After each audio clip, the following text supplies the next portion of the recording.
everyone. Hello? Hello? Can you, Judy? Hello? Dice? Yes. Yes, hello. everyone's here. Hi. Hi. Oh, everyone's here. Hi. Is Dice here yet?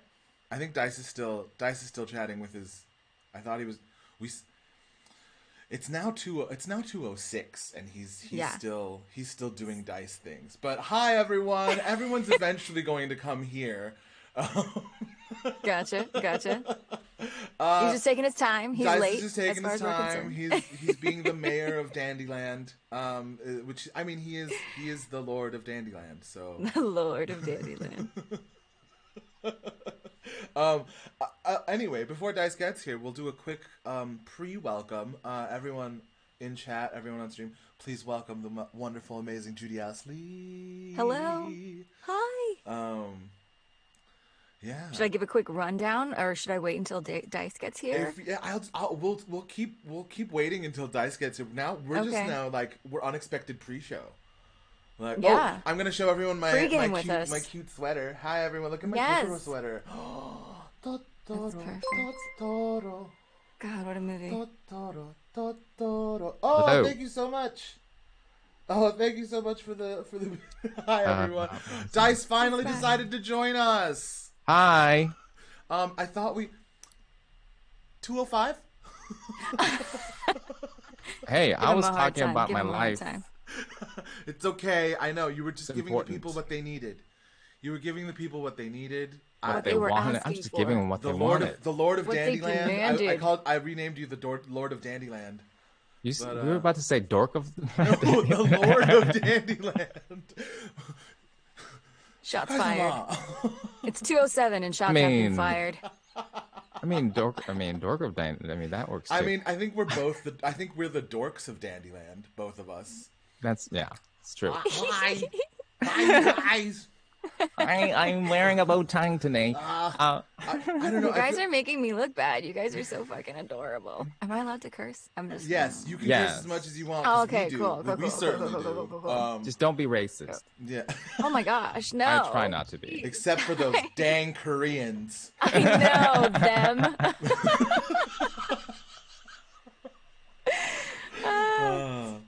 Hi, so this is Judy Alice Lee, everybody. What's up? How's it going, everybody? We already welcomed her, so everyone welcome her again. Yeah, just do it again, just for me. I would appreciate it. Thanks. Hi, I'm Judy Alice Lee. Can I give myself like a quick little I mean, if you want to, intro? but hold ask, on. No, yes. I'm gonna do this, so you don't even have to. Everyone, I hope you're ready. Oh, I already did that. Oh, we're gonna do it again. Whatever you can do, I'd appreciate it. The honor is mine. All right. Just bring me the raw materials I need and leave the rest can we to me. see it? Oh, I'm on the Zoom. That's why. Hey, did you just hear your voice? Were you able to hear your voice? I heard a tiny bit. Yeah, okay. I heard it. So anyway, I just came to the first. I just did the first the Bowyer moment. So anyway, that's who that is. It's me, man. Get your bow upgrades from me. So helpful. So right. Loyal. I'm here for you. Are you a shooty boy? Then this is your main lady. Boys. But you also did correct me if I'm wrong. A sound engineer, is that the right title? Mm-hmm. Yeah, I'm a recording engineer and dialogue editor as well. Yep. Oh, so my main involvement with the game is actually as recording engineer. So when I was cast for the Bowyer, it was really special. I was already invested in the story and the world while recording, the talented cast for it. So it was quite a treat. That's amazing. Yeah. Yeah, and you worked on many. We actually worked together on Call of Duty Black Ops 4. Call of Duty. Yeah, I was going to ask. Okay, members. I want to. Okay, so hold on. I have to ask as the person on screen who's not ever worked on a Call of Duty. Call of Duty. Can you please? What is the experience of having your duty called? I prefer to call it Call of Duty. That's what. Wow. Yes. Call of Duty. It's I love that franchise. Long live that franchise. I've gotten to work on the most It sold the selling. most out of any It's game kind of- in 2020. Both of them It's did. outrageous. Oh, Yeah. really? Yeah, Still, they're doing real well. Call of Duty going strong. How Yeah, many? they're Oh, I good. shouldn't ask how many there are. There's a lot, I'm sure. There are a lot. I've gotten to work on 3 so far. The first one I got to work on was Oh, wow. Call of Duty Black Ops 3. Yeah, that was when I was first starting in the world of VO as an assistant engineer. And I still remember that day that I walked onto the Activision motion capture stage, and I was just blown away by that whole room. It's gigantic, and there's this huge black metal truss like scaffolding all through the room, and there's cameras lining all of the walls. It's really impressive. But that was a long time ago now. I mean, I've been working in audio for almost 8 years now. So, I mean, I worked in music prior. We'll probably get into this later, but you know, that was my transition, and Call of Duty was a big part of my growth in voice acting as well, because that role that Dice was talking about is what actually propelled me to join the SAG-AFTRA union and get representation with Dean Panero Talent. I love my whole team there. And yeah, just keep submitting. So that role was huge for me. So yeah, I have an affection for that franchise. Yeah. Amazing. Yeah. Were you at? Oh, sorry. go. Sorry. This is not as important question. Were you at that party, the Call of Duty like release Black Ops 4 party? The rap party. Yeah, I was. Yeah, Were you there? I was there. I mean, I don't think we were friends then. Oh snap! Yeah, we probably didn't know each other back then. But Yeah, I do remember recording you. Oh, for Call of Duty? Yeah. Oh. You were Recon. I recorded you for that. Yeah, I remember that. Right. But I mean, I get it though. It's hard when there's like a room full of staff on the other side of the glass. It's hard to know everybody's names, and I totally get that. Like, I don't hold that against anybody. And ever. it's usually like a day or two of work, you know. So. Yeah. Video games tend to be a little shorter or like compressed. Yeah, compressed. In terms of their timeline. Yeah. Crunched, and, if you will. Yeah, anyway, that was like the first and only party that I went to that I was like, wow, this feels Hollywood. It's like big. Really? Concert. Yeah. Well, I haven't been to a lot of parties, really. They usually go pretty hard for their celebrations, but they crunch hard too. So I think that they all kind of like just need something to live for at the end. Yeah. I mean, I feel that's why I feel like, I don't know. I feel like we were robbed. Curse you, Corona. I know. I really wanted a launch party for this one, and I don't know if we're ever going to get it, you know? Maybe one day. Maybe one day. Maybe we'll just hang out when it's safe again, you know? Maybe we'll just make it happen. Well, we're moving into Billy's house. I don't know if you knew this, but we're moving. as soon as travel restrictions are done, we're up there. All of us. The whole cast, we're just moving in. That's cute. Oh wait, Earl, you had a question? Oh, I was gonna say, have you played? Are you a game? Have you played any of the Call of Duties? I was notoriously bad up until this last one. So Call of Duty Black Ops Cold War, which is the one that released this. Oh, sorry, now it's 2021. So November of last year. I'm actually not bad. Like, I'm not great, but I mean, I play games a lot, and you know, first-person shooters is. I mean, I've loved the Destiny 2, Halo. So kind of like, you know, first-person shooters I'm not that uncomfortable with. Yeah, that's so awesome. It was actually really nice to like be able to play one of them, the Call of Duty games, because I was so bad at it before.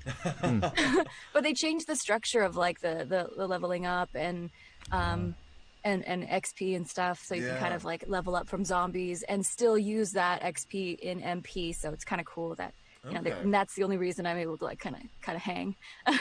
But I'm not noticeably great. I'll tell you that. I mean, I'm guilty. I'm in it, and I haven't played Call of Duty Black Ops 4. It's tough. No duties for Dice. Tough. Also, I thought that they would give me like a code, but they never did. So Really? Yo, you gotta ask for those, man. I know.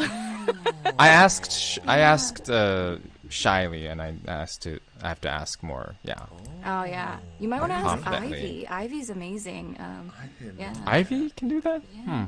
I think Ivy can so. do that. Damn. I mean, hope I'm Ivy's not just misrepresenting, but- wonderful. Ivy's the Yeah, best. she's really nice. She's really need great. to- She's really looking out for us. I Yeah. need to send her. I need to send her a card sometime, just because I hope she I watches love it. her. I love her so much. Yeah. Ivy, we love you. Ivy! Ivy, I'm an Ivy stan. I'm an Ivy stan. Was she? There were Artios.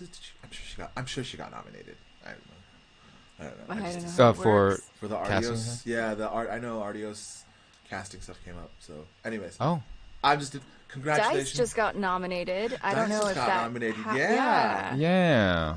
for the Everyone Navigator girl. Award. Yeah. I'm just like, yeah. Oh, I'm just tired of awards, to be honest with you. Damn. I need to get there in my career where I'm like, I'm just I know, tired of Jesus, awards. like Judy. All right, Dice. We'll take notes, Dice. Okay. Things to go. Well, 'cause I'm saying, like- of awards. No, No, I'm not I know. sick of it. Maybe I am sick of it because you don't want to get. Once you get high, you're gonna get low. You know what I mean? It's like I'm just gonna be like, whatever. It's. I mean, but you're like high, like you're creeping up the awards circuit now. Like now you're just gonna slowly start inching up. You gotta. That's this like now. It'll be. You get the video game ones, and then there'll be like maybe a TV one.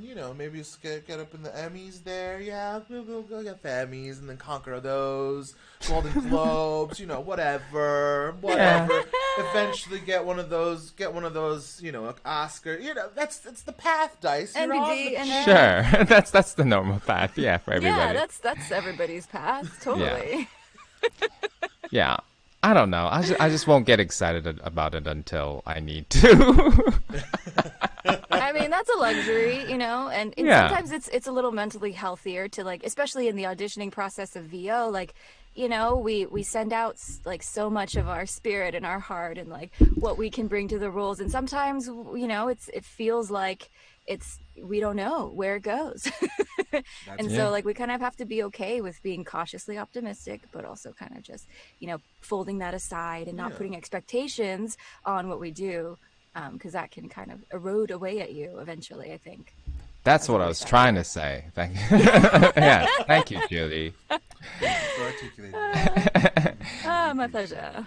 Hey, Judy, so you kind of started talking about this, and we have a mutual friend in Abe, who was the drummer for the Cyclos. Did you, so you work with them, so you came from a music background. Mm-hmm. Is that where you started, or was there something before that? And how was that journey for you what's your journey life so far as an artist? So my journey's a bit of a weird one.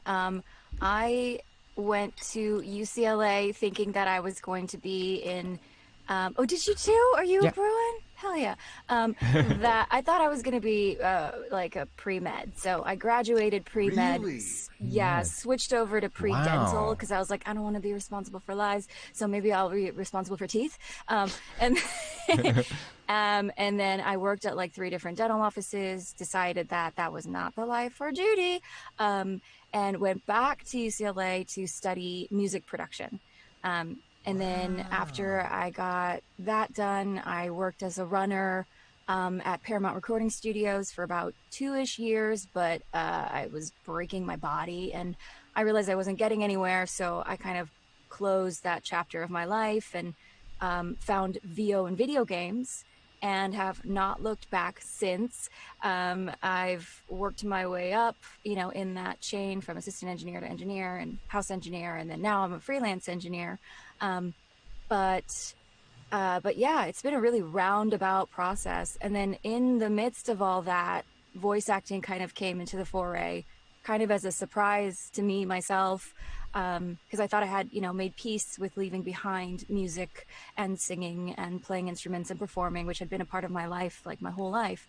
So, so yeah, when voice acting kind of came into my life, it was a surprise, and I definitely took it in stride. But my path, Abe, oh my God, Abe, what a talented motherfucker. Like, he is so amazing.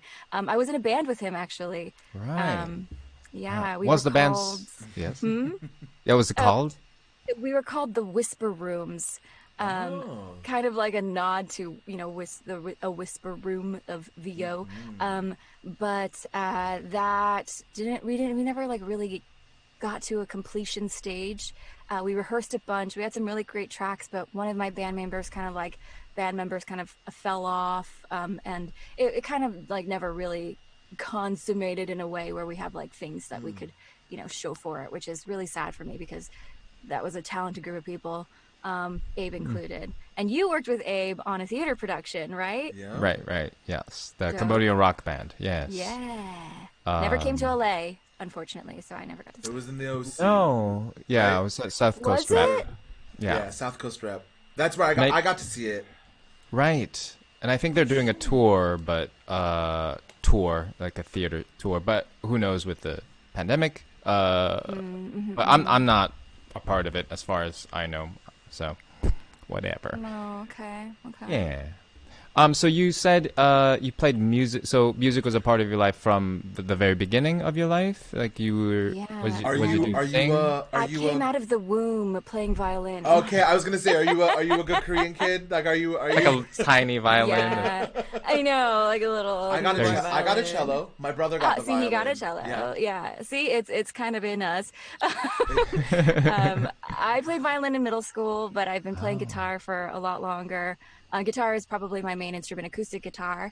I play like pads on keys. I've got like a little mini log keyboard that I write on sometimes. But yeah, it's kind of weird to say this, but I grew up Catholic. I'm not really Catholic anymore. No judgments on, people who believe what they choose to believe.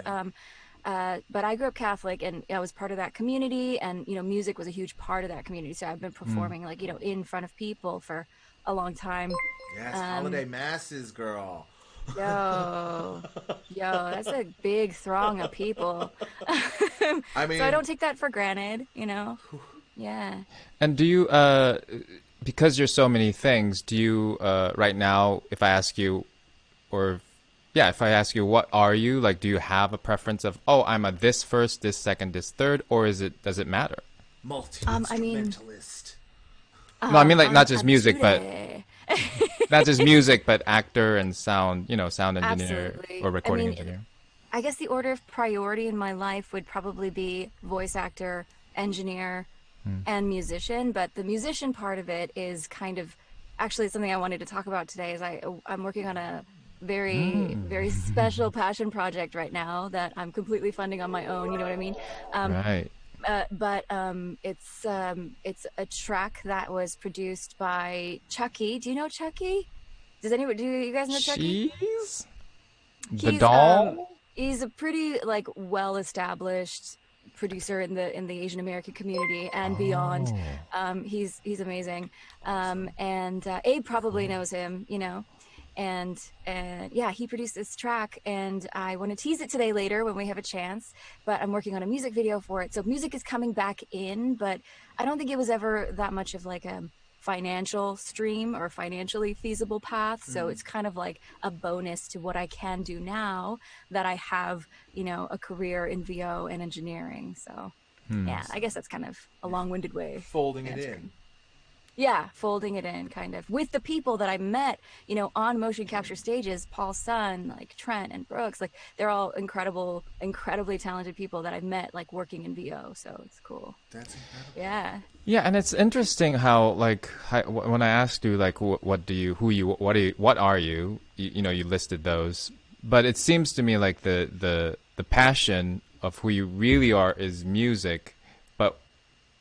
There's that identity, but there's the identity of what makes money for you, what brings you a living. Not necessarily. I think music I kind of put aside at one point in my life because I had worked in music. I had worked at Paramount Recording Studios, cleaning up after rappers, and it wasn't a viable lifestyle for me. So I decided to look for something that would incorporate audio and would incorporate creativity and would incorporate all these things. And so that's when I found VO in video games.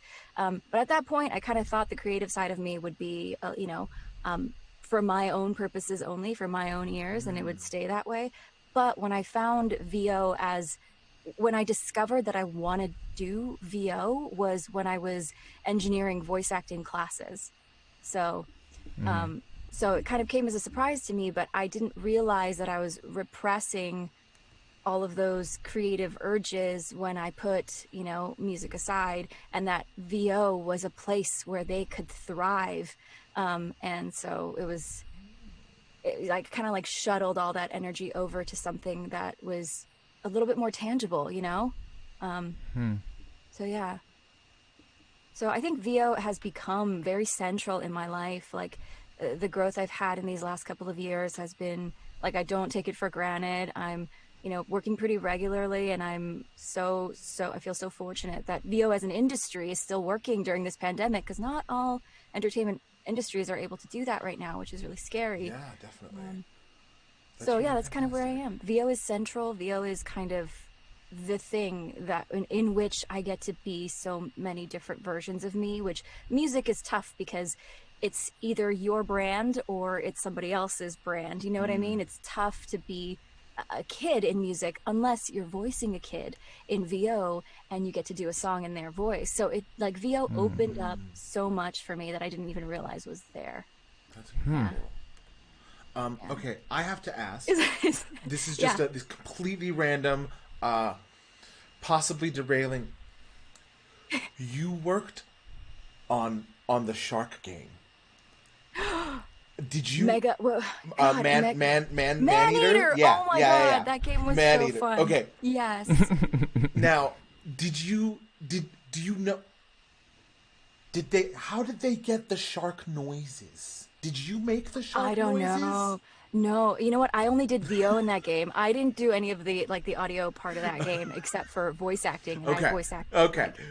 Two characters is screaming. Was there a lot of screaming? There was a lot of screaming. Horror movie-esque. Well, what do you mean?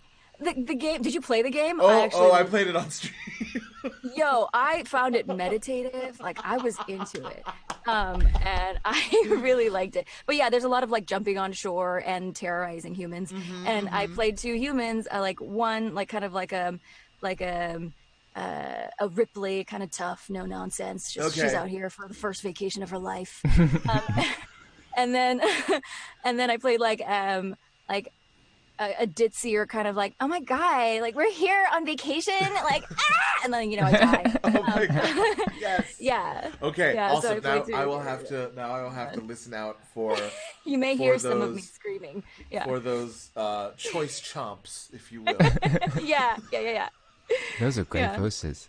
So that's a great segue. So you've worked on a lot of AAA games, or just any games. Do you have, because you can't really talk about because of NDA stuff? Do you have a favorite? I don't know. Oh man, what's that like? Yeah, just experience. Do you have stories about that? Oh, that's a tough one. If you have like an engineer favorite and a voice actor favorite, yeah, I don't know if they're both the same or. That's so tough, guys. Why are you putting me on the spot like this? I don't know. Because you worked on but you can list because it's on IMDb. Last of Us Part 2. You were on Spider-Man.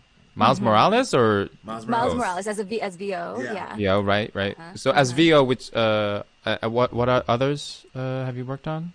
Remnant from the Ashes. I've worked on. Wait, let me just pull. Sometimes I forget. Yeah. Wait, what was that one? Hold on, let me just do this so I'm like official and everything. Put on my glasses real quick. And also, you are in your home booth or home studio? Yeah, I am. That is? That's cool. I'm in my studio bricks. It looks like shoji on the Yeah, it does look right. like shoji. Like it's a bit smaller version. Or like screen, like rice paper. Yeah. It's not. It's a scarf. It's not. It has to be fabric so that I can get air through it, because it's there's foam behind it. Like, I don't know if you can tell the bottom here, but it's all like cubes of foam. So it's like a completely like kind of insulated space. I love it. I would highly recommend it if you could, if you need to. But I was dealing with a lot of outside noise that was out of my control, so I had to keep working. And really, it's strange because as tragic as the pandemic has been, like it's been the impetus for a lot of actors to invest in their home gear to like, buy things that they otherwise wouldn't, like the home studio. So I mean, like, look at us. We're streamers. I know, it's pretty fucking cool. Like, Yeah. pandemic. It's intimidating to me. I'm gonna ask you about that. Actually. I know, both of us. I love how both Dice and I were like, as soon as you were like, "Oh yeah, I built my own," and we're like, "Oh yes, tell us more." What part of the room? I recently got notes about my room sound on an audition from my agent, being like, "Hey man, is there a way that you could like?" Because they like your stuff, it's just you're making a lot of noise, and I'm like, I can't help it. I live in East LA. It's very noisy. It's tough. It really is tough. Yeah. And like surprisingly, like as an engineer, like there's been a lot of good results coming out of closets, because there's small spaces with lots of things in them, like clothes and blankets and bags and stuff. So we've gotten some really great results in closets. But the one thing is outside noises are a little bit uncontrollable. As soon as their dog starts barking or, their neighbor starts running their lawnmower, like things get more complicated and you just kind of like wait noises out and stuff. Yeah. So my apartment is very close to the one, like, maybe I'm telling you, but I'm very close to a highway. Give me your address. But I'm very close to a highway, and so it's just one of those things where it's nicer now that pandemics happen because it's like just less traffic, yeah, totally. in general, but then it's that thing of just like all of a sudden it'll just be like meow because like in the middle of the day kids are going it's like drag race, like it's not like super drag racing, and I'm just like it's like 2 p.m. everyone, why are you doing this? Are you getting coffee right now? Why are you so desperate? Yeah, it's tough, but I mean, I've helped a lot of voice actors kind of like zhuzh up their studios, sound pad, insulate, acoustically treat their spaces that they have, even if they're closets or even if they're like spare rooms and stuff. So I've helped a lot of people. I mean, there are ways, there are ways to tighten up that room sound. We might need a consult. Actually, well, you have my number. Actually, some of our viewers might find this helpful, or I will find it helpful. What room are you in? Like, is this a closet? Is it a corner of a room, or? Oh, this is so where I'm in right now is I'm inside a box. I'm inside a Studio Bricks like home studio box with a glass door. Oh, and you bought a box inside of a. Yes, you're in a box in a room. Yeah, I'm in a box inside the bedroom. There's very little space in the bedroom because of this box. But so you bought that, like the whole thing? Yeah, it shipped in from Barcelona. It took forever. Barcelona! Yeah, Barcelona. I love Barcelona. I've never been there, but this Studio Bricks has. So there's a lot of sound in Barcelona. There's a lot of party. But so that's where I'm in right now. May I ask how much it is? So it depends on what size you get and what edition you get. So there's a pretty big range, but I don't think they get any cheaper than like, I don't know, like $7-8 grand. I paid more, but they can go all the way up to what you want to customize. So I like sized up. I got the VO edition with like a boom arm and everything and a desk in here. Yeah. Right. And I've got like a monitor in here. It's pretty sweet. My laptop's outside, so no noise gets in. It's like pretty ideal. But it cost me a leg and an arm and probably my future firstborn child.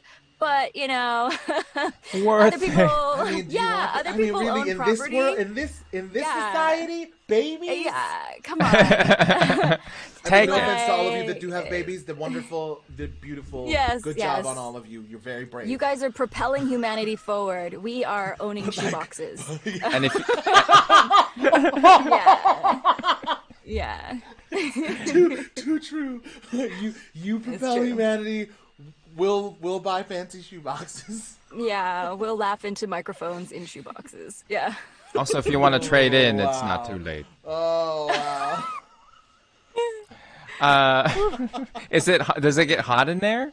It does. I'm sweating profusely. Oh, no, I'm just kidding. It does get pretty warm. Because that's what I wear. Yeah. I know, yeah. They come with this ventilator that I tried to take off because I didn't think I would need it, but they don't sell the studio bricks without the ventilator, probably because they don't want people like passing out in them. But there's like a ventilator that comes with it, and it's supposed to be quiet and it's supposed to be like, you know, fine to record while it's on, but Lies. I didn't set it up. When I get warm, I just open the door and it's totally fine. Like cold air rushes in. But it definitely is like, you know, a room where if you get spirited and you're doing like, you know, evil maniacal laughing, like you'll get sweaty, especially during the summer, I expect, you know. But yeah, that's why I've got like a handy dandy like little mini hand fan. Little and yeah, and I turn this guy on. It's got like a little prism angled. power. I know. Really comes in handy though. So Amazing. you know, there's workarounds. We make work what we can. Yeah. But I finally pulled up my IMDb, by the way. Oh, yay. And I was like, oh yeah, totally. So a lot of things that I've worked on in the last year and a half even have not launched yet. So it's kind of hard to say. But yeah, I've worked, I've done like kind of like atmospheric voices on The Last of Us Part 2, Maneater, let's see, and Spider-Man Miles Morales, but I've played like named characters in 2 of the Call of Duty games, Black Ops Cold War as well as Black Ops 4.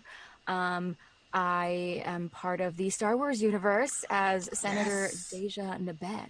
Oh, that's always fun. Cool, pretty cool. Oh, that's one of my goals. That's one of my like current life goals right now, where I'm just like one of them. Just a It'll happen. It'll happen. For sure.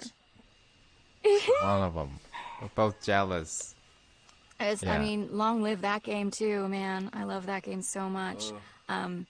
Yeah, that's SWTOR, Star Wars: The Old Republic. That whole team is just I went to visit them in Austin. That's how much I love that project. That's probably to answer your question. That might be one of the most like important projects to me. Just in terms of like the experience of working on it has been so positive, and I got to record some as an engineer, of course, some of the cream of the crop actors, and like it was the whole dev team that we were like in touch with was just they're just the best human beings. And I like went to visit them. I went to visit BioWare in Austin because I was like, I didn't realize that it was in Austin. Austin's so great. I love Austin. How did you get to like do Austin things and hang out, or?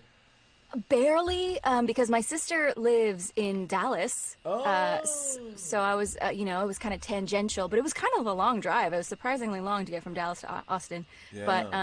But yeah, we kind of had to like plan that road trip while I was in the midst of a vacation to go see her. So we didn't have too much time to go. But you got to see BioWare. That's brand. But I got to see BioWare. That's really cool. Yeah. Judy, where are you from? Like, I'm from LA. Oh, you're like LA. I'm like bred in LA. Yes, Angelino. Although I was born in Korea, if that's interesting. But that is. Oh. Yeah, but I came here when I was like less than 3, so I don't remember anything. And I've only visited once since moving to the U.S. So that's kind of just abysmal. Yeah, I need to go back. Like I'm long due for another trip. I haven't been back since I was like 16, and I'm over. Yeah, I was like kind of around like that age too. I think I was like 15 when I went. Yeah. I heard it's changed a lot. I have as well. I mean, we're planning on going to Japan. That was supposed to be my trip, like in 2020 once the game. My came trip, out. I was supposed to go to Korea. We were gonna do like, and then I was gonna go to Korea. Like that was gonna do the whole thing. And then hell yeah, that's Corona. Yeah. And can you? I've been to Japan.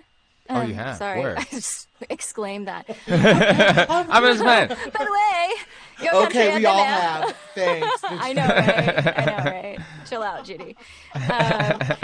I went. My sister was teaching English there, straight out of college, and so I went to visit her while she was living there.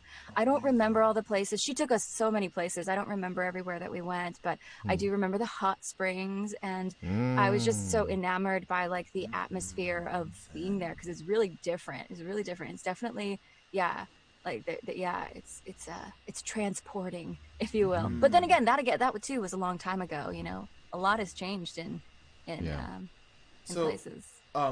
잠시만 한국말 하세요? 네, 한국말 해요. 한국말 하세요.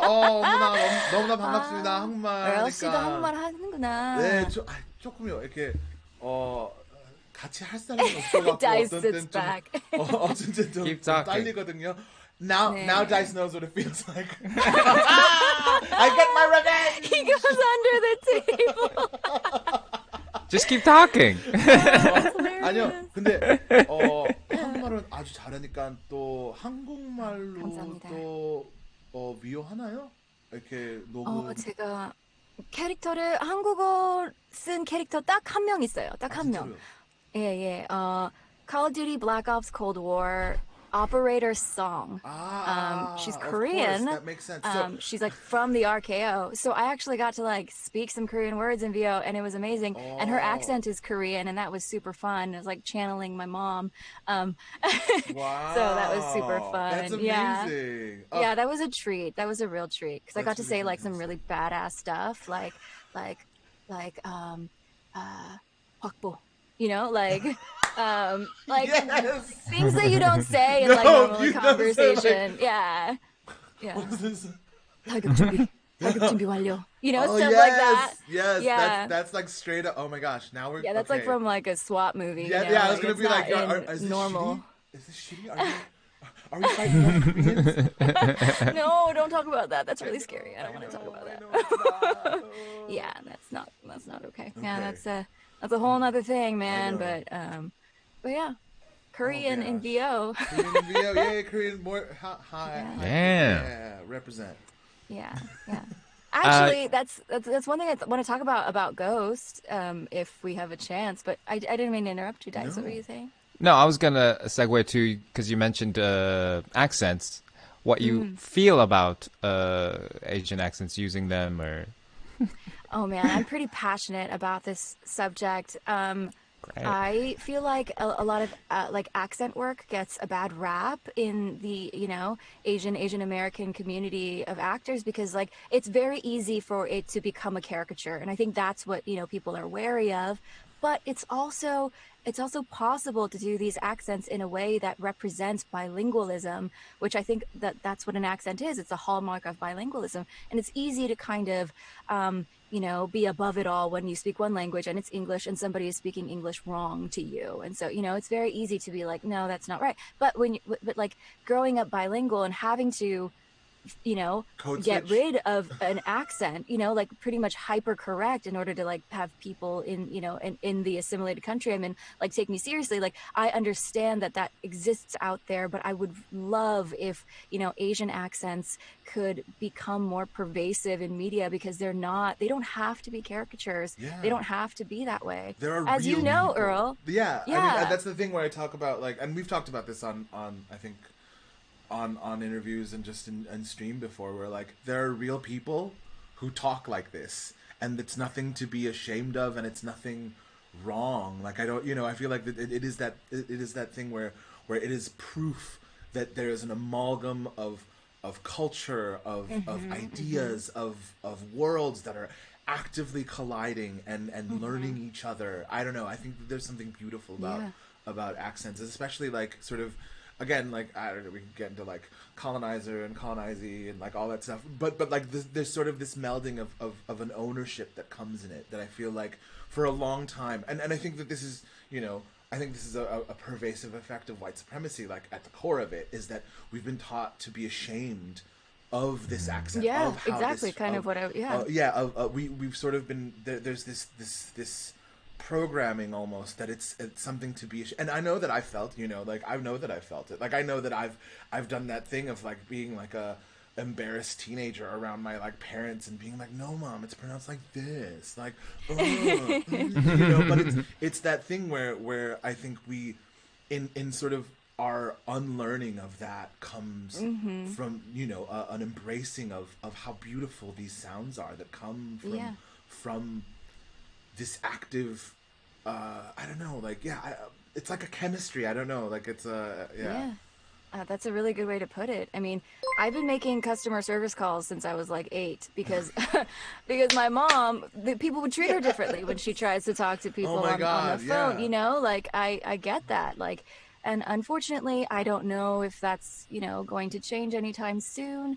And yeah, it's one of those things that I've made peace with, but also there's a way, there's a way, like an active way to make these things more, to give more people exposure to these different types of accents and have them not be cringeworthy and offensive, but be a celebration of what these accents can bring to the table. Absolutely. Yeah. A lot of times I think those accents, or at least in the past, have been used as a punchline, So we're programmed to find those sounds funny in a wrong way. Yeah, I agree. And I think we can change that. And I like the word that you used, bilingualism. I guess I never heard that. And I think that's the key, right? It's like every time somebody has an accent, it's like they speak another language. Like that's they're better than you. You just speak one English, one language. You can only do one. They're managing at least two. Yeah. And and luckily, like, I was young when I came to America, but my mom, like, even if she's learning English still, and but it's different when an older, kind of less plastic mind has to learn another language at like 30, at 40, at different ages, as opposed to like an infant picking up a new language. So like these things, like, it's hard to blend accents in a way that makes everybody pleased. Like, it's really tough. Yeah. It's very true. Yeah. But having said that, I mean, I feel like people don't have the same perspective on like British accents, on French accents, on like Spanish accents. Like, they don't really, like, maybe there is a little bit of caricaturization there too. I'm not saying that doesn't exist. Right, governor. Yeah, exactly. But there seems to be a little bit of, a disparaging edge to Asian accents. It kind of like, I've heard of like on-camera actors talking about how they won't take roles with accents because they're afraid that, it might toe the line of offensive. And, that's a safe caution to have, but I want people to know that it's possible to do it without, without making it that way. Absolutely. And on top of the fact that I think that it's almost our responsibility, like, I don't know, like, being someone who was grown up around the accent that my parents have, that my family, like my aunt and my uncle, like around the people in my life, like, I would say that I'm better equipped to do that accent than really, another. Oh, absolutely. And so I feel like it's that thing where, like, I love doing it in a way that, like, is, I don't know, even like I had to do the first time I had to do an accent, like the accent, like just sort of the generic Asian accent, because they're not going to be able to tell, was when I was playing. I was at a Ren fair. I love Ren fair. I played Genghis Khan. Don't ask why Genghis Khan is at a Ren fair. We'll just. But he's chilling. He's chilling. He's not divorce pillaging. Ourselves of the logic, but he's there. Yeah. Sure. And it's me. Yeah. But it was one of those things where I was blowing these people, and we're in like rural Ohio. But these people were so blown away from the fact that I was bantering with them in English, but with the accent, and like I was ignoring, like I wasn't using articles, I was specifically like doing sort of lingual things where I'm just like, this is fun, like, and just this idea of people be like, for a lot of people, having someone able to not only like use the accent in a way that is, I don't know, made them sort of understand that I don't know. It was just one of those things where, like, I took it on as myself for the duration of that summer season to just. Good for you, man. But it's that thing of like, I feel like if you have a chance and there's something happening, with it, like, why not? And there's an audience, and you can do it in a way that's in your control. So you can be, you can be careful about the things that, become caricaturized, like the R's and L's. You can watch those, and you can have like a vigilant eye on like what, how much fun you could have, how much of a character you can be in this accent, because an accent is not the whole of one's character. And I'm sure like fans of Ghost of Tsushima have felt this, and they know this, that like the accent immerses you instead of taking away. It's not distracting. It's part of that world, it's part of that experience. And like, you know, it's it such a can strange be thing that our that. brains It's just, do too. Like I yeah. love that idea of like, and also like I just want to be like, hey, all of you naysayers, I just want to point you to the fact that there's like thousands of hours of research about why the choice to use the accent creates a more immersive experience in our brains, regardless of it being the actual spoken words, the spoken language of that place. Like, just, it's a thing. It happens. Our brains do it. Like, science says it. It's pretty dope. But, you know. So yeah, that's my feeling on accents. I wish that they Thank you. could be more embraced. Yeah. I mean, like, that's the thing. Like, they're so, I don't know. They're so, oftentimes they're just like weird little interesting pieces of music. You know, like the music, they're these like, I don't know, they should just be celebrated for how diverse they are. You know, also because even in like, I don't know, in Japanese, I know that there are accents, you know, like Japanese accents in the Japanese language, and even in Korean there are accents that are in the Absolutely, they're dialects, like region-specific dialects, just like in the UK, just like in the US. Just like in the US. And just the fact that I think they're all so interesting. Dialect is interesting, accent is interesting, like they all linguistics, fascinating. They just add so much flavor into character, into being that I think that it's so weird to think that, you know, one, that there are people who are like, people should talk like this, you know, like this is the way people need to talk. Where it's just like, how boring, like how absolutely dreadful if everyone talked that way. That's funny you say that, because I feel like as actors we are trained to learn that. Oh, absolutely. What is it? Mid-Atlantic? Is that what it's called? The transatlantic. Mid-Atlantic. Yeah, but like that, I mean that's like the sort of older, and that's I feel like a trend thing. Like I feel like that's sort of that's it. Like vogue. Oh, you know what? One thing I want to talk about is I've been hired for a multitude of accents, Asian accents and non-Asian accents. And whenever I get a role for an accent that I'm not familiar with or that I don't like 100% feel comfortable with, then that's when I study. And in that study comes learning and appreciation and respect. And like, you know, in Ghost of Tsushima, the Bowyer is not Korean, she's Japanese, but I studied what that accent like sounds like. You know, I watched things. I tried to represent it as best I could because, you know, that needs to be there. And so the transatlantic accent is actually interesting because it doesn't really have an origin other than it was literally a trend. Like for film. For film, like people wanted an educated, more refined sound, but they didn't like American.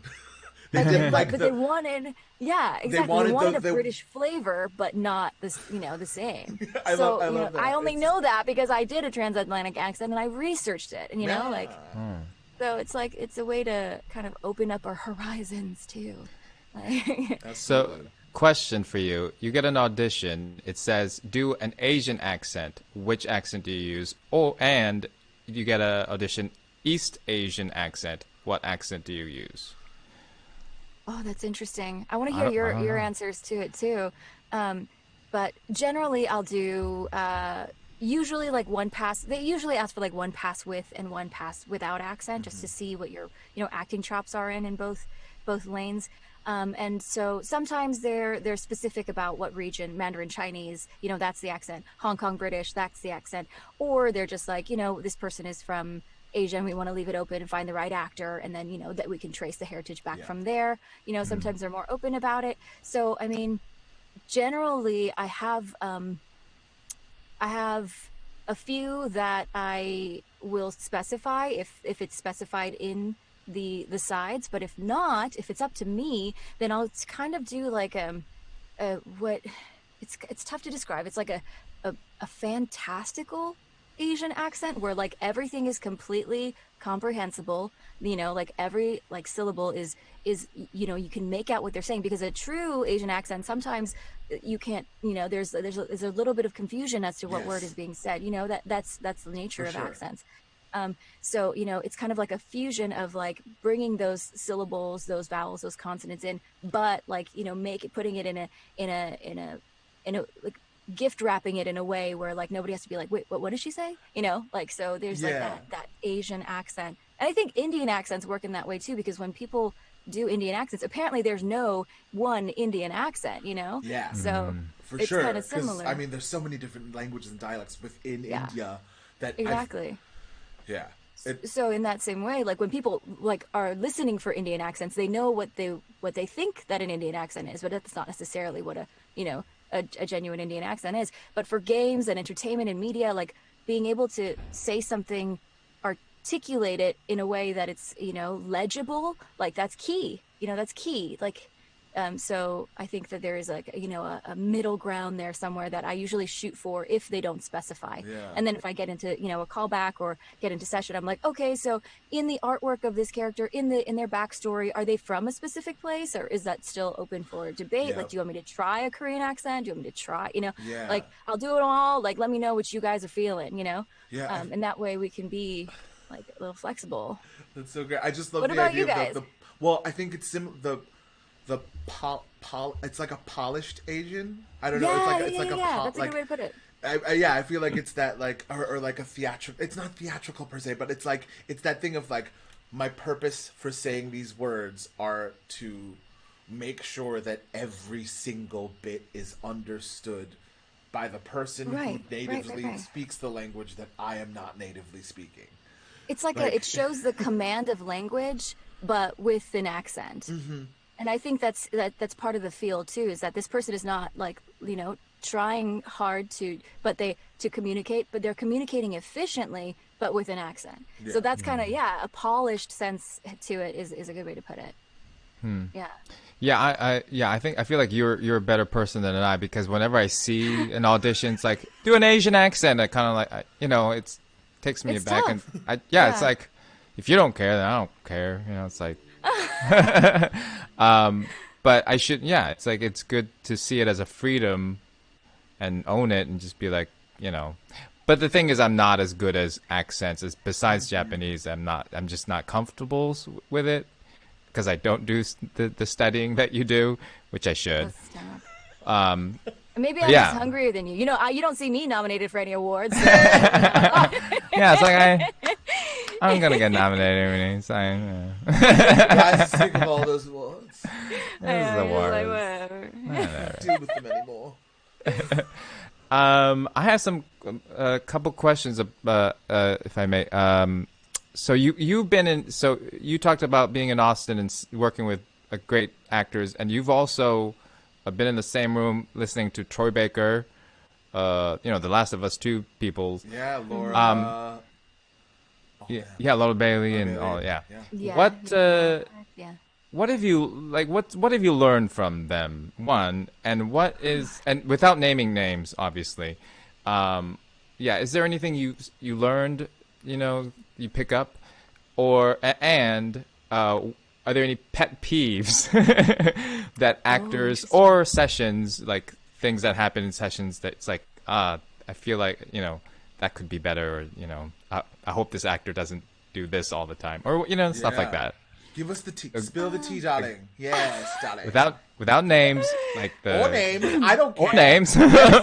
Let's call. I'm not going to breach any NDAs here, but I can say that it's a privilege for me to be both an engineer and a voice actor. Like that is, I'm literally like living in a feedback loop of learning, because when I'm engineering, I'm constantly anticipating what the actor's instincts are going to be. I'm writing their levels, I'm predicting their dynamics, and I'm learning their habits, as you say. And so like it's like every single day is essentially a master class, especially when I'm working with people like you guys, people like you, Earl, like, people that have command of what they're doing. And I know this because I used to engineer voice acting classes, and that's where I got the idea that I want to try this, I want to do it, is because I saw the difference between seasoned actors who I recorded during the day and students who I recorded at night. And, I learned vicariously so much from what they were doing wrong, but also what they were doing right. So, so that's when I started like being inspired, and that's when I started taking VO classes and improv classes and VO workshops and workouts, and I still do. And like, yeah, so those two things just kind of inform each other in a way that like allows me to grow in both, which is I don't take that for granted. I'm very, very grateful. Um, I'm but trying to think yeah, of like, is you're like in like the time, like such a rare percentage of overlap because I don't know very many other. Are there a lot of engineer, voice actor hybrids? not that I know of. I know Yeah. some established voice actors that started as on the other side of the glass. Um, but I don't know their whole story, so I would be remiss if I, Yeah, were to represent that here. But but like I don't know, like but I feel like it's such a rare and really like great like I don't it's know really synergy. it's really I don't know how this happened. But yeah, in terms of pet peeves, I mean, I don't really have pet peeves unless, okay, I guess one thing is when I've worked with some celebrities who don't necessarily want to be there. Maybe their on-camera gigs pay more or whatever, but there have been some days where where like getting the VO out of the actor is like pulling teeth because they just don't want to do it. They just don't have the time of day for it. And I suppose when you're a celebrity, like maybe that's okay and people will still give you work. But I definitely don't dig, the attitude. Like Yeah. I'm like when I work, I'm here to work. I'm here to do a job that I was hired for. Like, let's go.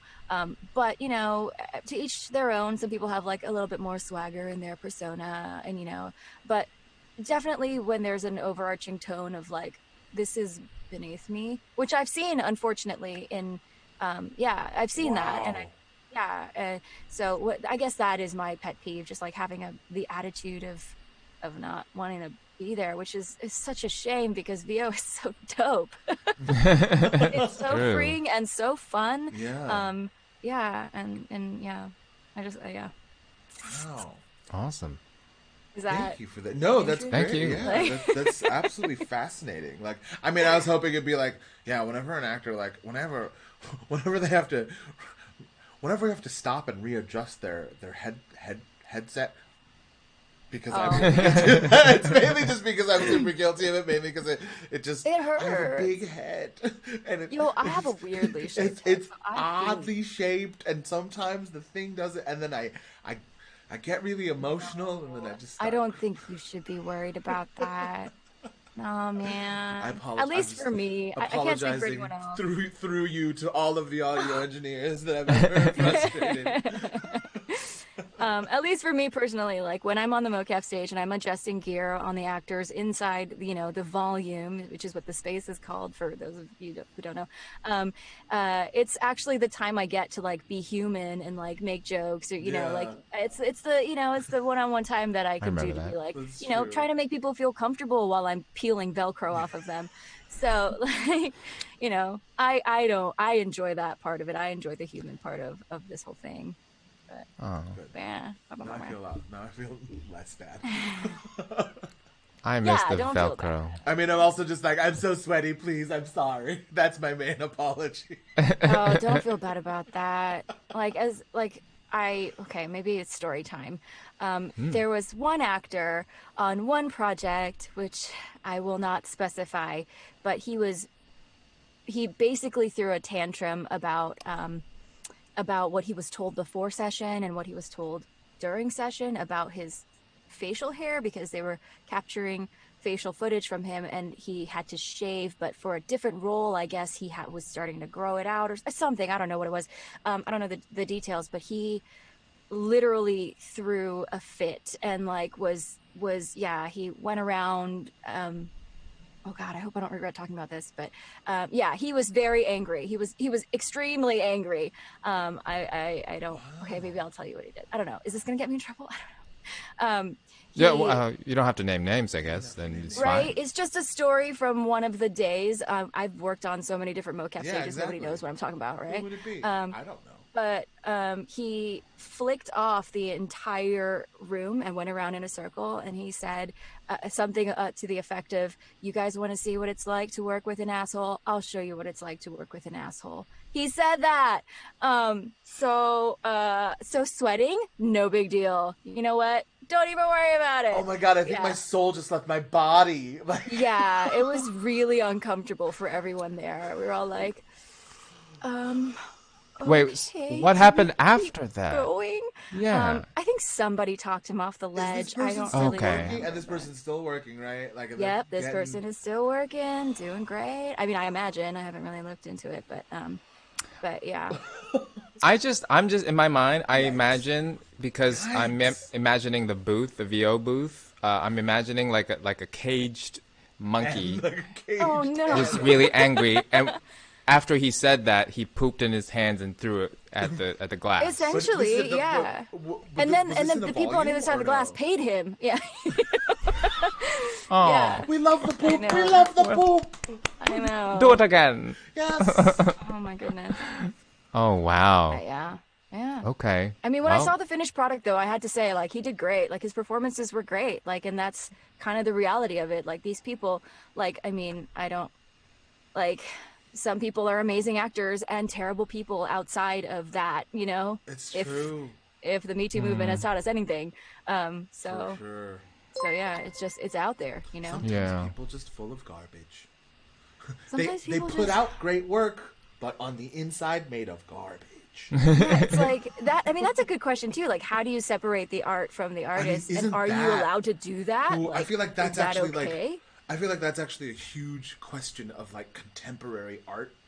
And like accountability, yeah. Because recently it's actually, you know, like I feel like that's kind of a hallmark of who like this generation of people are. But like I think that it's becoming more and more an issue of like, you know, I feel like previously, at least for myself as well, just like, you know, separate the art from the artist, you know, like if the art is great, like, yeah, like, you know, all artists are damaged and blah blah blah, people, you know, like people. But it's also that thing of like, I don't really know if I can keep making excuses for garbage people or if I want to.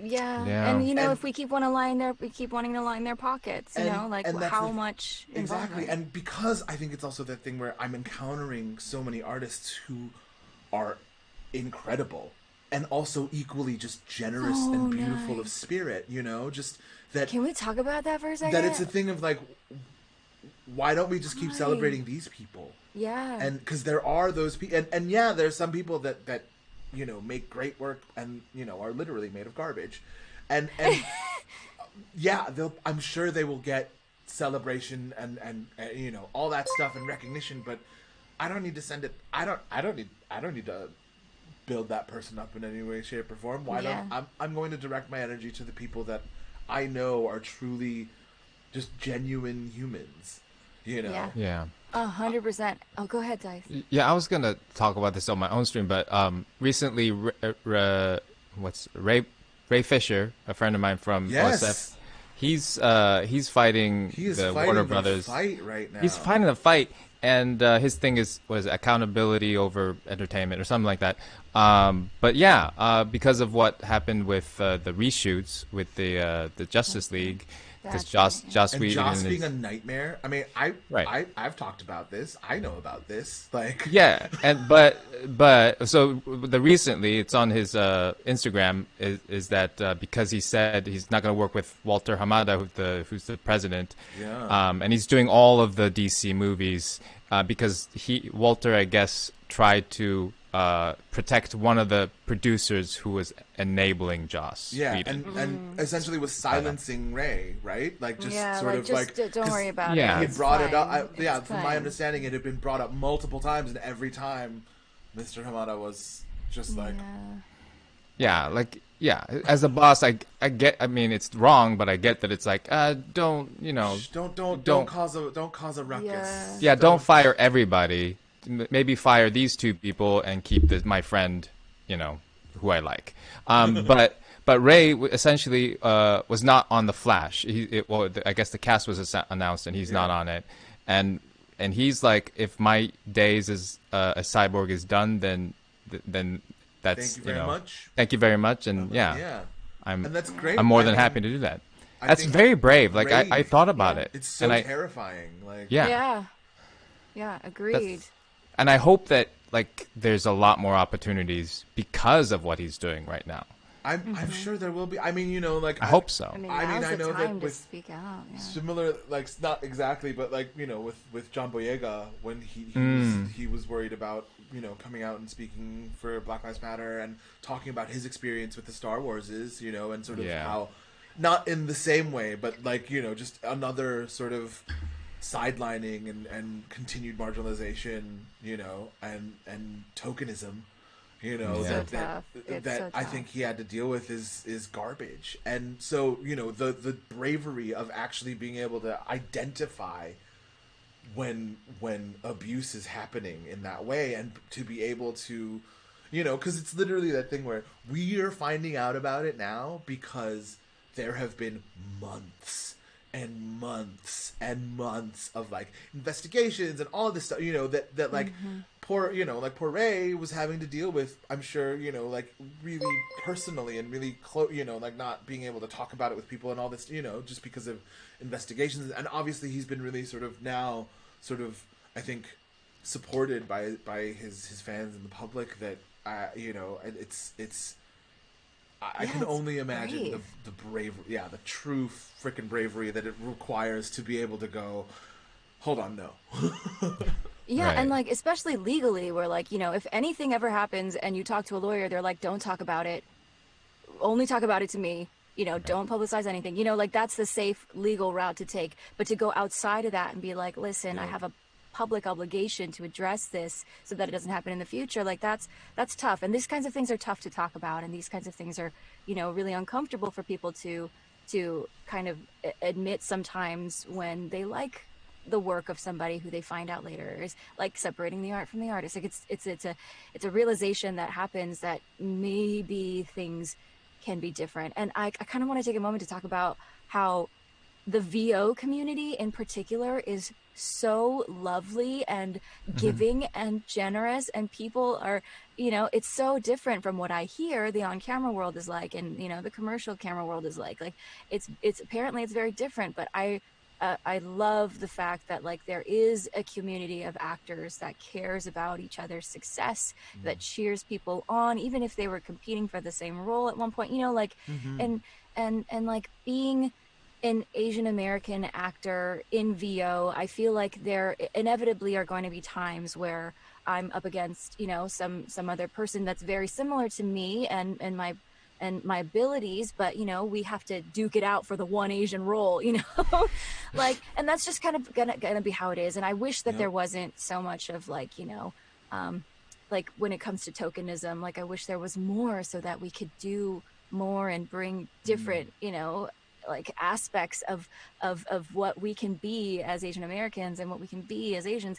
But I'm kind of derailing here, but do you know what I'm saying? That like, I wish there was less competition and that the world was more like VO actors have proven an industry can be. Yeah, supportive and uplifting and actually supportive, not Hollywood supportive. Like it's so great, wow, whatever. You know, like genuine, I think is sort of a thing that, Yeah, and it's really special. I really love the VO community. And the video games community too. Like, I mean, I know that it can be toxic. It can be toxic online, but developers and, you know, people that I worked with as a vendor for when I was, you know, working at a physical studio space before I was freelance engineering, I was tied to a physical studio space, and we would get, you know, big AAA games come through, and the developers for those games come through, and some of them are such lovely people. And, you know, and it's at the end of the day, we're making video games, you know, so we want players to have fun, to engage, and like to have this, there's this culture of like play that I like to talk about that, like, you know, kind of is there, and twofold with the VO community and, you know, the game dev community coming together to like try and make an experience for players. It's just really wonderful to be a part of. Yeah. I think I went off a little bit. But, well, speaking of which, I mean, I think our community... Go off! I think our community is really positive and great. And they have some questions, if that's all right. Yes, bring them on. The first one we ask everybody, what's the weirdest thing that Billy and Nate have asked you to do? Or what's the funniest thing that happened during production? Okay. So I have two stories then. Short. I'll keep them short. I don't know how much time we have, but I'll keep them short. We have as long as you want, girl. Yeah? Okay, cool. One story is I remember I was on the mocap stage and Nate came up to me and he was like, "Hey, I heard you're in Black Ops 4, as Seraph. Like, can you do the voice for me?" And then I did the voice for him, and that voice is a very Hong Kong British accent. And so I remember doing like, "The 54 immortals will crush all opposition," and it's like, it's very kind of Hong Kong British. I think I kind of lightened it up right now. But he listened to that and nothing ever came of it. So I would sit back at home and be like, did I just miss an opportunity there to do something that could be castable, but it totally took a different route. Like, I thought about that for a while. And then when I got cast as the Bowyer, like much further along, I was like, oh yay, he didn't hate me. Like, something was good. Yeah, I didn't blow it. And then another story is, I remember on the mocap stage, after shoot was wrapped and everyone was kind of like dispersing, I never do this. I try to be as professional as possible, and I never try and badger, people about photos or doing anything like that, because I'm here for a job. I'm hired for the job and do the job. That's my kind of whole philosophy, right? But I had to take a picture with the horse that Jin rides. The horse! Oh, the horse. The horse! Yeah. And so I bugged the crew. I was like, hey, is it cool if I I mean, they call him Fabrizio. That's the prop horse's name. Oh, right. Yeah, you remember Fabrizio? What are their names? They're two. What were their names? I don't remember the other one. But the the other one that was forgettable. that Eric rode. I think it. Yeah. And so I Valentino? maybe that sounds familiar. It's a V, I think. Anyway, sorry. Yeah. Yes. Yeah, they're very Italian. So I bugged the guys and I was like, can I hop on real quick and take a picture? Is that cool? And so they let me, and I have a picture of myself on Fabrizio. I love it. I never do that, just for the record, but I couldn't help myself. And if only I had known how attached I was going to be to my Nobu during the actual playthrough, Nobu Yeah. Deluxe. Oh man. Nobu gets you right there. Nobu, R.I.P. Nobu. But yeah. Yeah, they have some really Those are interesting two. props in that. Thank you. Power of the imagination and I know. graphics. But those horses were pretty cool. Those prop horses were pretty cool. At least the Yeah. top halves were pretty fucking cool. Yeah. So Fabrizio is the one with the actual head, right? Yes. Okay, got it. Was there one without? I feel like one. The other one There's was like a cart one. Like it's just a cart. Yeah, the other one's just like a head is That's just right. poles. and Yeah. stuff. Maybe that's why I don't Yeah. remember his name. He didn't have a face. You don't Yeah, need to remember well, his I mean, name. those of you who have mocap is kind of like this. There's like foam props. There's 3D make-believe. printed fake guns. And All there's like. make-believe. I mean, you guys have seen like what the dragon looks like in Game of Thrones when Daenerys is petting it, and it's actually a block of foam. Yep. Like that's how it goes. That's kind of Yeah. how it goes. Yeah, and So that horse was pretty cool as far as a prop horse goes. Fabrizio. This is an easy question. In your own personal playstyle for Ghost, are you more of a ranged or melee combat person? I think I know the answer. Are you a bowyer? Are you a Bowyer? I'm a little bit of both, but I find myself being the Ronin in multiplayer. So I like to heal people. I like to be helpful. But I will say, I will say though, just in case people are questioning whether or not I play the game, I platinumed the game, and I had main game, and I had an amazing time doing it. I just like cleared the map. It was meditative. It was like where I needed to be. Were you playing during like when it came out, like sort of height of pandemic time, or? A little later than that. Okay. I think it came out right when work was picking up, and I was a little bit too busy. But during the holidays, I played a ton, and I've been playing a lot more multiplayer. Yes. Dice has played with me before. We got to get you on. We got. I'm not good enough for raids. I'm gonna just say tried that right now. I tried to get you I'm to leveling raid. up. We can warp Right. speed you. We'll warp speed you. I'll level up. I'll level up. I'm on it. I'm on it. So another one of these weeks, you guys call me. Quick question. But yeah. This is I mean, I think the question was like, am I like more stealth where I use, or do I just go in guns blazing? I think I'm more, I try for the stealth, but I'm actually not that good at it. So as soon as I get discovered, I'm like, all right, it's time. Comedy ninja. Yeah, except for when they slaughtered the foxes, that I took personally, and so I went in and I cut them down. It was personal. Yeah, so that was a moment of brutality that came from deep within. But okay, so I have a question about: did you have to bow, or do you have any experience of bowing, archery, like stuff, or? I don't know. I'm just like, did it come? Have you done it? Because I've checked out your Instagram, and I've seen. I've been to a few archery ranges. I'll say. Yeah. I'm not. I've never competed in that, whole world. Like that's definitely not that. But I've definitely had fun. Like I've gone axe throwing. I've gone shooting, arrows, bows and arrows. I usually go with my sister when we're in Texas because there's just more places like that there. But every time I go to Ren Fair, there's like javelin throwing and shuriken throwing. They love it. I gotta do it. I gotta do it. They got my money. Like I gotta do it. I mean, it's also that thing where like I feel like secretly because Korea, like I know so many Koreans that are like really into archery, like I know. because it's a national thing. I didn't realize like and they compete and stuff. And that was taekwondo for me. Yeah, they. Did you do? Did you do taekwondo? Taekwondo 하세요? I did. Taekwondo was a big part of my life. I grew up doing it. Did it? 무슨 팀입니까? 검은 띠 2단. 오, 전 검은 띠 2단밖에 안 했는데. 오, 멋있어요. 선배님. 그럼 후배라고 불러도 되겠네, 내가. 맞습니다. 선배님 안녕하세요. I'm kidding. So, Judy has a second-degree black belt in Taekwondo. Yeah. What? Wow. That's impressive. Impressive. I was saying I only have one degree.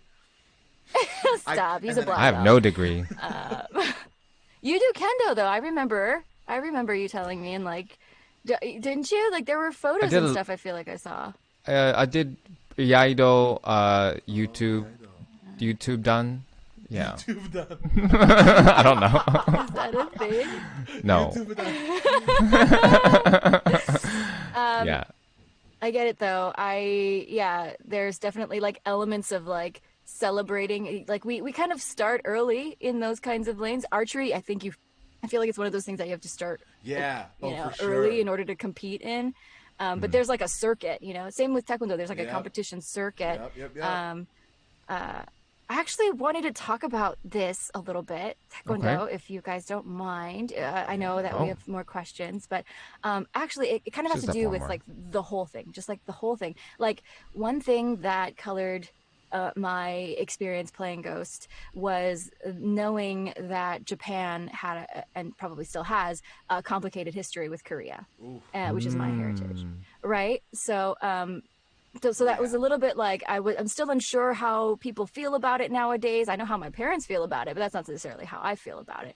So like, having grown up as a Korean American in LA, though, I feel like despite that, element of it being there, I still connected to Jin a lot because of his friction with Shimura over like breaking tradition. I really connected with that. And I feel like maybe a lot of Asian Americans connected with that as well, because like there is, growing up, there's like, to me, I feel like I had two childhoods, like one speaking Korean around my elders, being careful and polite and soft-spoken, and another being, speaking English around my friends in school, being outspoken and inquisitive.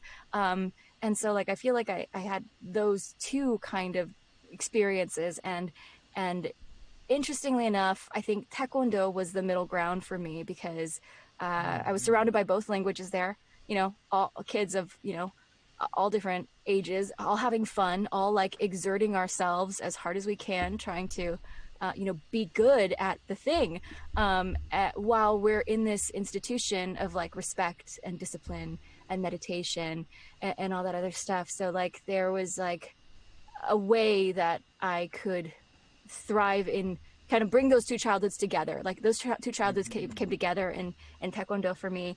And playing Ghost, I actually felt some of those elements resurfacing because there's this overarching loss and grief and reverence in the tone of the game, but it's dope as shit and I played the shit out of it. So like, so I felt like kind of those familiar feelings come up, and so I just wanted to say that piece right there. Yeah, I mean, I think that's the thing that I going off of what you were saying, Judy, like it manifests in this really lovely in between space, and I think that like I mean that in so many ways. Like it's sort of this intersectional nexus that I think that it allows for, sort of a broader Asian American identity to sort of attach to, as well as any sort of this idea of tradition versus innovation and survival sort of being hinged on that I think expands itself to being a story that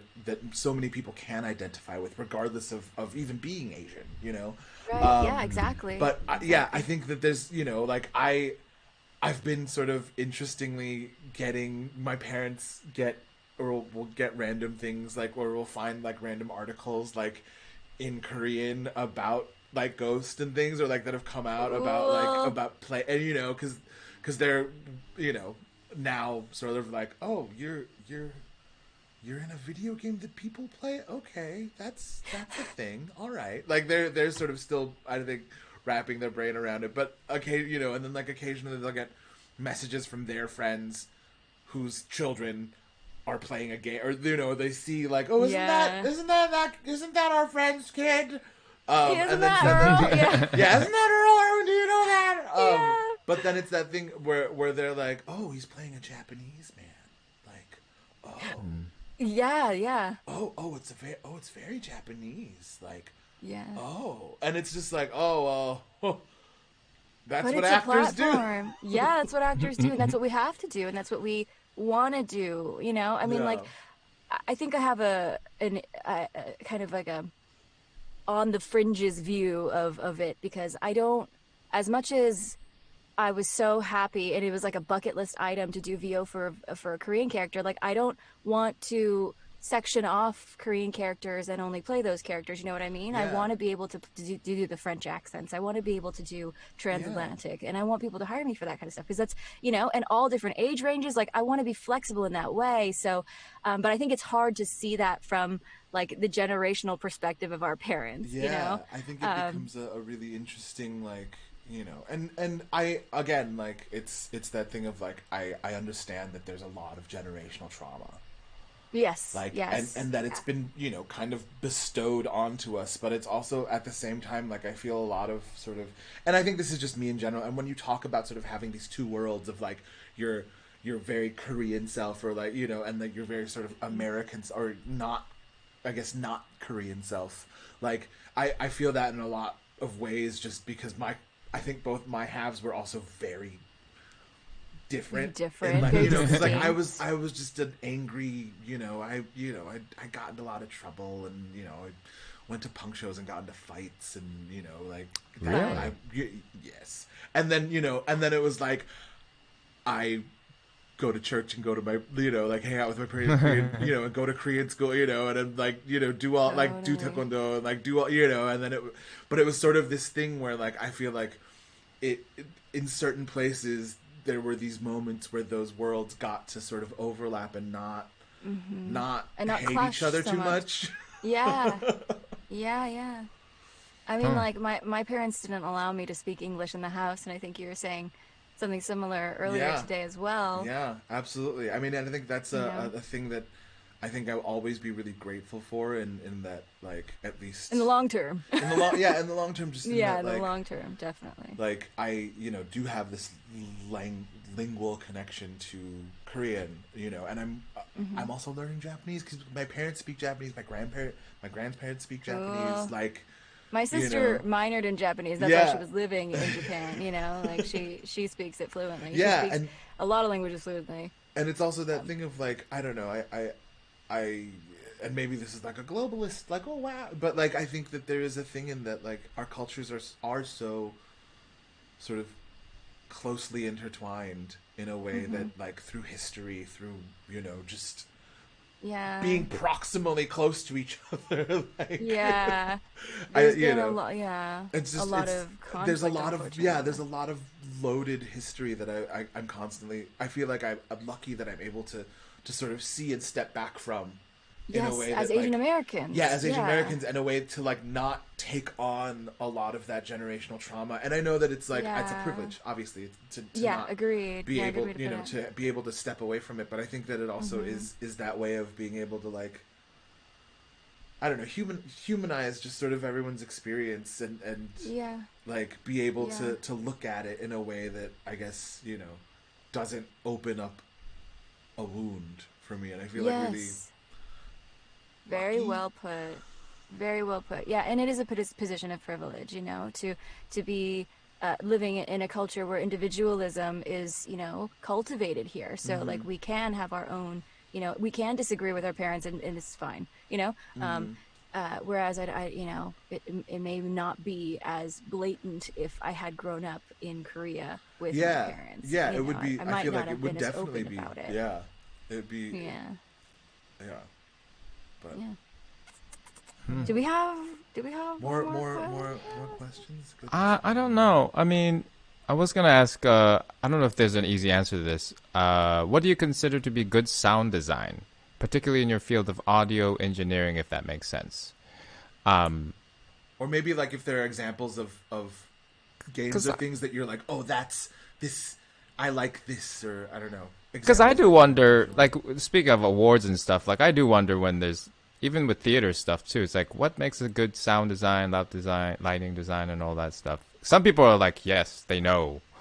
I'm kind of like, they all sound good to me. I don't know. As long as I can hear things. I don't know.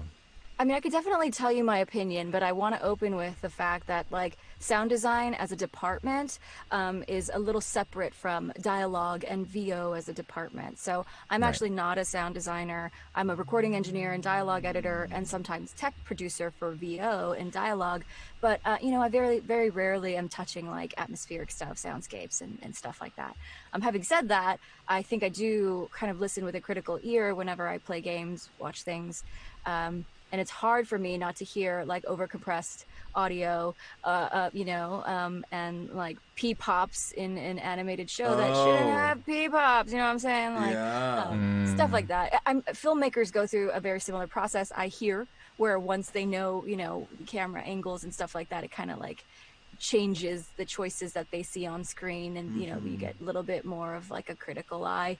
But in terms of sound design, I think it's tough because the best sound design and the best, like, mix and all those things happens very much in the background. Like, it is a foundation upon which your immersion can happen. So most people notice it when it's bad or when it's wrong or when it's not there. But when it's there and it's done correctly, it adds, it should almost be, I mean, I don't want to say this, like, in a bad way, but it should almost be invisible. It should be one cohesive experience. Right.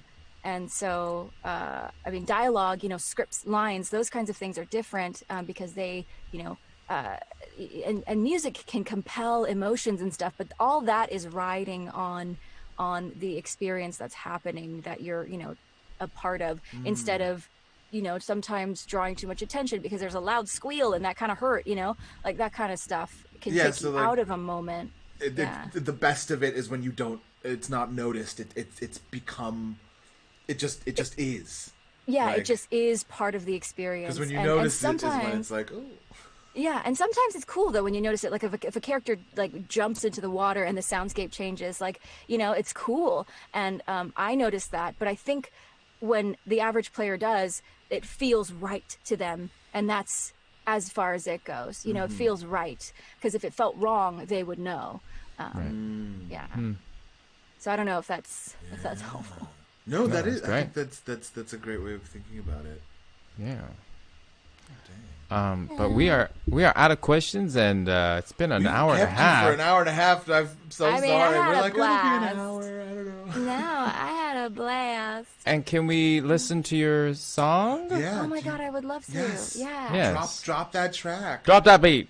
Yeah. So this is a song I've been working on, and with a talented team of people, we're trying to shoot a video for it. So in the next coming weeks, the song's going to be released, and you know, soon, once the shooting part of it is done, the video will be released too. So it's just, yeah, it's really exciting. And it's kind of like the video has turned into an expression of identity and what kind of my experience has been in terms of finding my identity. So it kind of goes back to like the roots and all that other stuff that we were talking about earlier. So so I'm just really excited about it. There's gonna be a lot of hanboks. Amazing. Yes. Oh my god. Hanbok on top of hanbok on top of hanbok everywhere. It's gonna be so dope. But yeah, here is a little piece of the song. Here we go.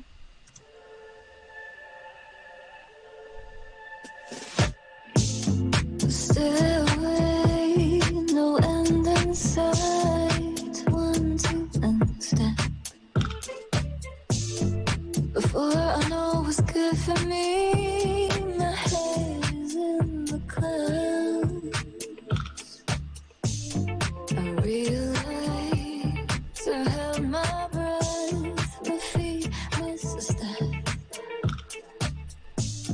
I'm falling back, I'm falling down. I'll never make it now. Hold me back and baby, make me take my time. Ooh, I want more. That's you? That's you That's you. singing? That sounds Yeah. beautiful. That's her. Oh, thanks, guys. That's amazing. I cannot Damn. wait. Yeah. And it was produced by the amazing Chucky, who is so fantastically talented. So yeah, that's happening in the That next slaps. coming weeks. Sounds great. That do slap. That slap. Slap of the bass. No, Judy, no, just no. Oh, Judy. Oh, Judy. Amazing. But yeah, Man. thank you guys for letting me share. This was Yeah, this was thank you so awesome. much This is for joining us. This is the most, I don't know, it's been so much fun. I love Yeah. it. Also, this is the first cast hangout session that we've had since 2021 started. 2021. So it's a new year. It's a New new year. dawn. We're you know, everyone's getting down with the Bowyer. Yeah.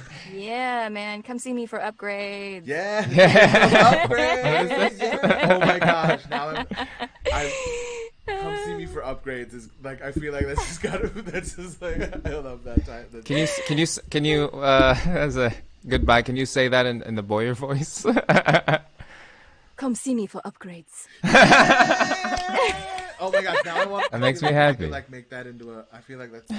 We're gonna snip it. We're gonna sample it. We're using it. It's a part of the world now. A remix. Yeah. It's canon. Oh, yes. Thank you so much for being here. Thank you so for much. the viewers. Who do we have next week? Are we gonna announce it? I guess we should. I mean, announce people it. are here, I so mean, people are here. Okay, y'all.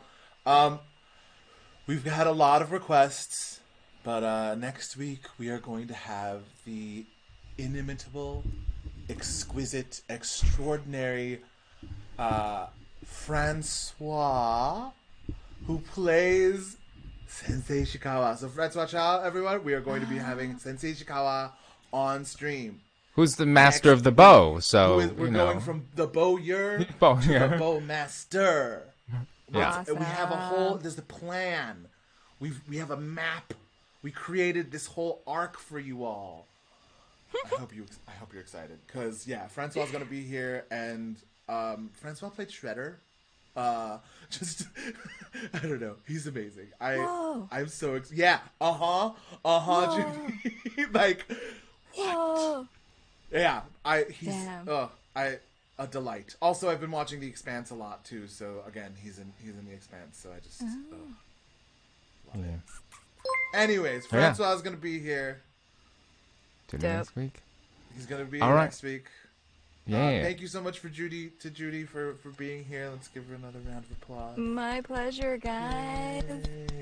Yay. Sweet. Yeah, I guess. Do I leave or what do I do? No. We're gonna sign off. I guess we'll say goodbye. Oh, let's all sign off. We're saying okay. goodbye. I was like, should I leave first? No, everyone's just celebrating. We just say we love you. Anyways, all right, everyone. Thank you so much for joining, hanging out. Have a dandy rest of your Saturday. Yeah. Yeah, I guess it could be Sunday. And be safe out there, guys. Anyways, have again a dandy rest of your Saturday. Thanks for hanging out. Bye. Bye.